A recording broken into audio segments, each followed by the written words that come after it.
'Cause I am yours and you are mine.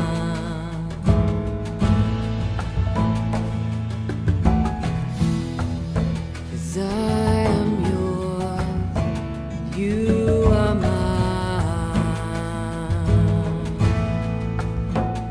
You are mine.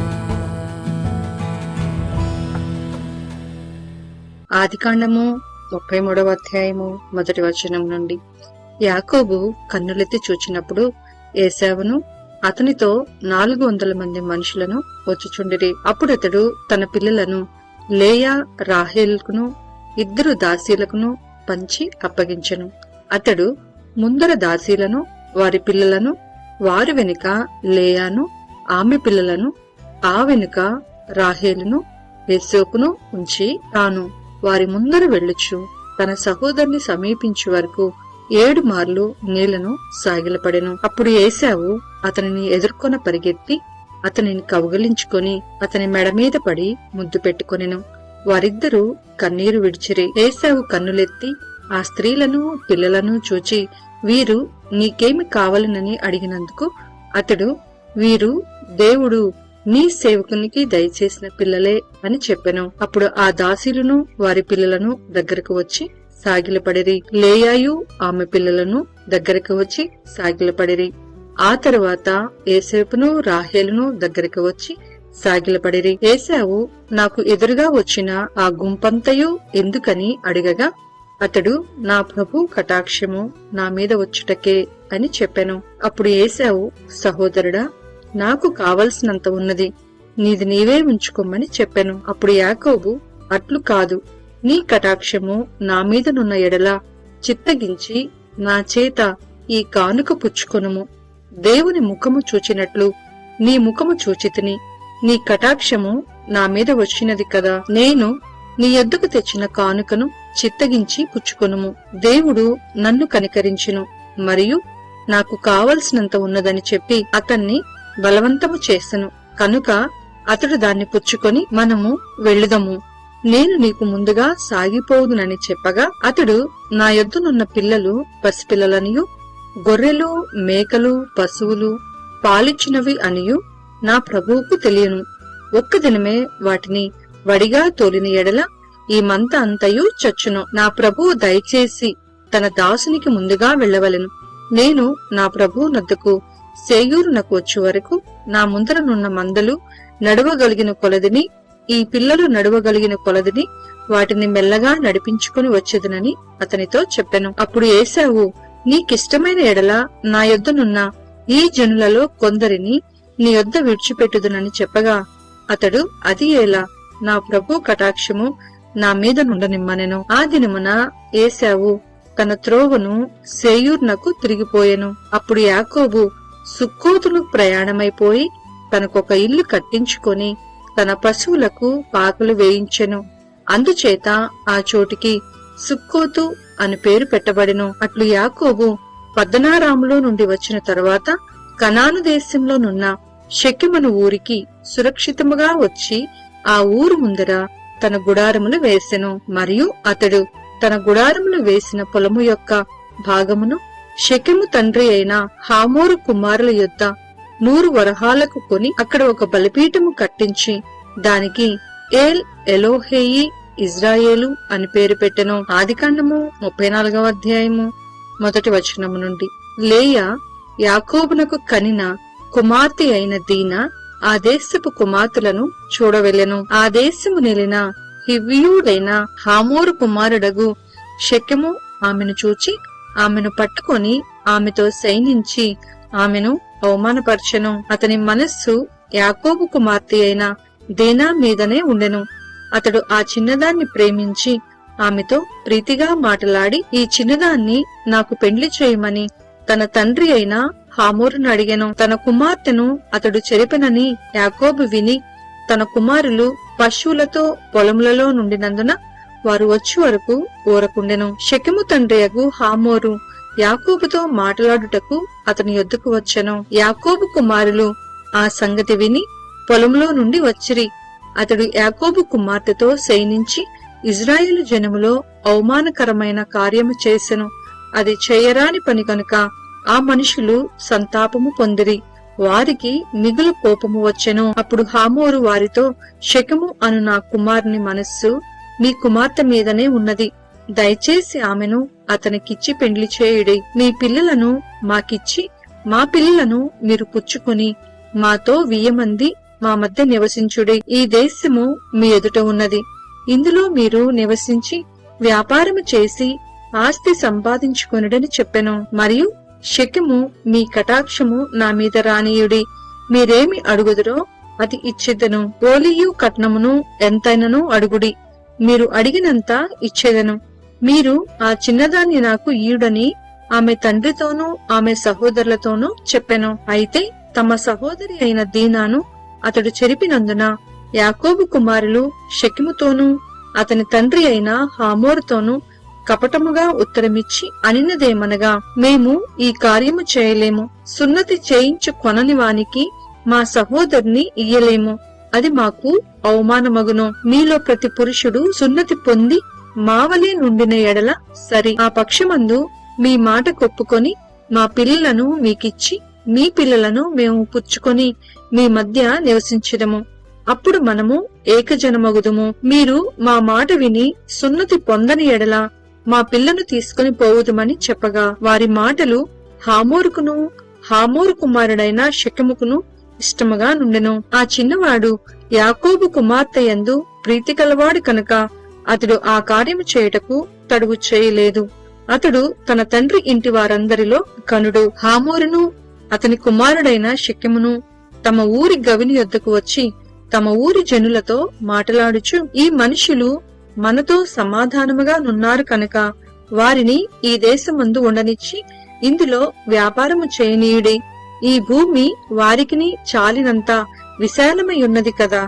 మనము వారి పిల్లలను పెండ్లి చేసుకొని మన పిల్లలను వారికి ఇత్తుము. అయితే ఒకటి, ఆ మనుషులు సున్నతి పొందునట్లు మనలో ప్రతి పురుషుడు సున్నతి పొందిన ఎడలనే మన మాటకు వారు ఒప్పుకొని మనలో నివసించి ఏకజనముగా నుందురు. వారి మందలు, వారి ఆస్తి, వారి పశువులన్నీ మన వగును గదా. ఎట్లైననో మనము వారి మాటకు ఒప్పుకొందము. అప్పుడు వారు మనలో నివసించెదరనగా, హామోరును అతని కుమారుడగు షెకెమును చెప్పిన మాట అతన్ని ఊరి గవిని ద్వారా వెళ్ళు వారందరూ వినిరి. అప్పుడు అతని ఊరి గవిని ద్వారా వెళ్ళు వారిలో ప్రతి పురుషుడు సున్నతి పొందెను.